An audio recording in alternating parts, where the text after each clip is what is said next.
Bilang isang ordinaryong tao na maglalabas ng pera para sa isang investment, gusto nating masabi na sulit ang binayad ko. Lalo na kung yung investment na ito ay nagkakahalaga ng milyones na either babayaran mo ng cash or ng GCash.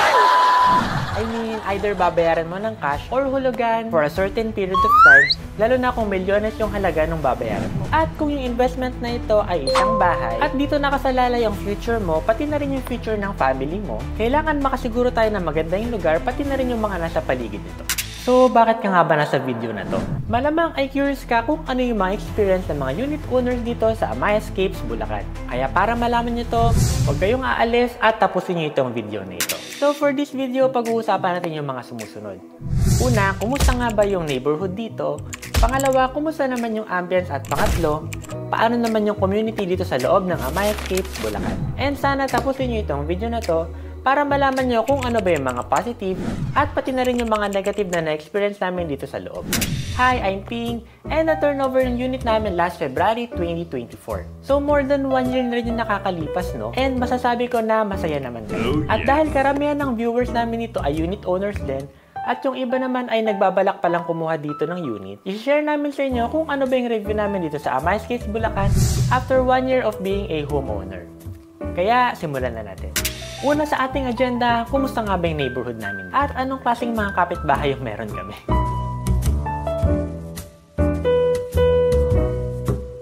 So, magsimula tayo sa street namin. Medyo dumadami na kami ngayon dito, kaya dumadami na rin yung friends ko, pati na rin yung friends ko sa Facebook.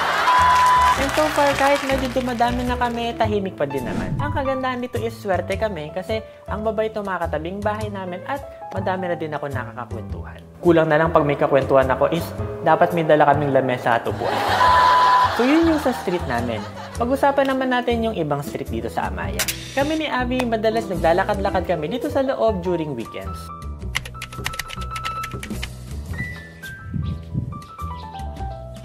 So usually kung maglalakad kayo ng ganitong oras, mga past 7 na siguro ma'am yan.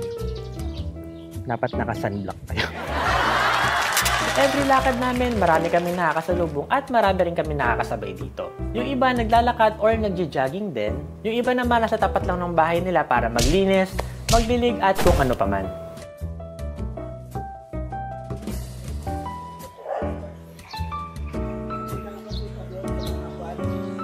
Morning po!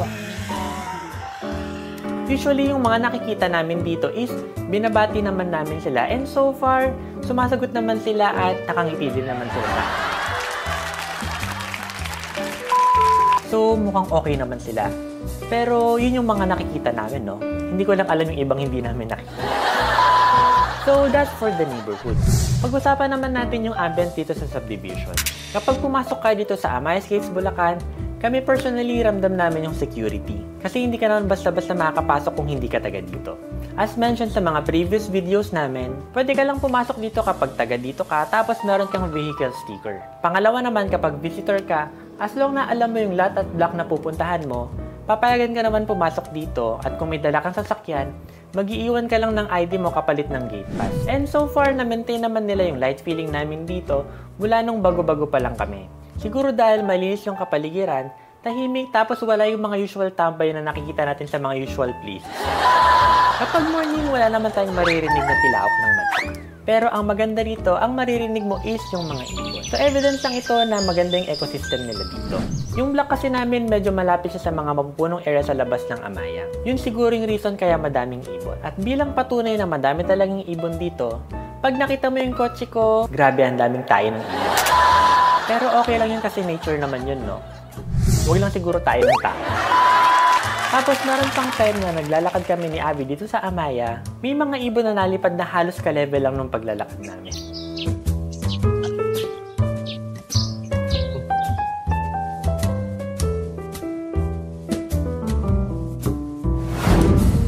So, ayan. Kung hindi nyo pa siya napapanood, check nyo itong video na to or i-click nyo yung link dito sa taas. And na-mention ko na meron tayong mga mapupunong part sa labas ng Amaya. Meron din tayong mapupunong part dito naman sa loob. So dito sa may Sector 4, meron tayong parang garden na pwedeng tambayan if gusto nyong mag-relax. Pwede kayong magdala ng food, ng drinks, ng board games, at kung ano pa mang gusto nyong dalhin. Pero ang pinakamahalagang dala nyo is off lotion. Or kahit anong insect repellent. Mapuno kasi dito at madaming halaman kaya baka lamukin kayo. And also, meron din tayong swimming pool at basketball court kung gusto nyo itong puntahan. Though hindi pa namin natatry mag-swimming at maglaro sa court, pero so far sa mga nakikita namin, goods naman siya. At bukod doon, tuwing umaga or hapon, pwede rin kayong maglakad-lakad or mag-jogging. Marami rin kasing gumagawa nito, no? So, nakapasyal ka na, nakapag-exercise ka pa. So, parang puro good things, no? Mag-mention naman tayo nung hindi masyadong maganda.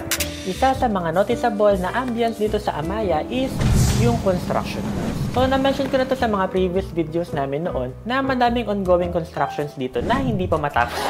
So, meron dito sa may Sector 4A, pati na rin yung dun sa ongoing construction talaga dun sa may Sector 4. At bukod doon, marami rin tayong ongoing construction para naman sa renovations ng mga nearby houses. So, sino nga ba namang ayaw magpa-renovate? Ang kailangan lang naman dito is meron tayong pera. Meron din kaming munting renovations dito sa bahay. At kung gusto mo makita yon, check yung video na to or i-click yung video rito sa taas. Yun yung sa ambience. So, pag-usapan naman natin yung community dito sa Amaya. Right now, wala pa kaming Homeowners Association or yung tinatawag nating HOA dito sa may Sector 4. Siguro hinihintay muna nila ma-turnover yung majority ng units at makamove in yung mga unit owners. But for the existing HOA dito sa Amaya, meron naman silang mga ganap at activities dito sa loob ng subdivision. Yung last na na-attendan kong activity dito is yung Mass nung Holy Week. Nasama pa nga ako sa picture nung pinost nila sa Facebook. Pero madami pang ibang activities dito na hindi kami nakakasama. Pero kaya alam namin ito kasi makikita siya pagpasok mo ng Amaya dun sa may activity bulletin board nila. So nakalagay dun yung mga aabangan yung activities para sa Amaya. So minsan nababasa namin na merong sports fest sa loob, pet vaccination para sa anti-rabies, and so on. Kami ni Abby, masaya kami na meron tayong mga ganitong activities. Ibig sabihin lang nito is merong nagli-lead dito. And for sure, magkakaroon pa tayo ng madaming improvements sa mga susunod na panahon. Pero, isa sa pinakamaganda dito sa community ng Amaya is meron tayong GC4 Marketplace. So, itong GC na to or yung group chat, pwede kang mamili or magbenta. Madami kaming nakikita na nagpo-post para magbenta ng pagkain, ng damit at iba pang mga gamit. So, kung mahilig ka mag-browse dito, for sure, mabubuti ka. Bale, ito yung review and observations namin sa neighborhood, ambience, and community dito sa Amayascapes, Bulacan. Pero para sa personal perspective namin, ano ba yung mga nagustuhan namin dito? And lastly, ano ba yung mga ayaw at mga pinagsisisihan namin dito sa Amaya? So itong topic na to, pag-uusapan natin sa susunod na video. Pero wait lang, i-edit ko muna. Kaya para mapanood nyo itong video na to, dapat na-click nyo na yung like, subscribe, and notification bell para maging updated kayo sa mga future video uploads namin. Okay? Kung tapos na, see you on the next video.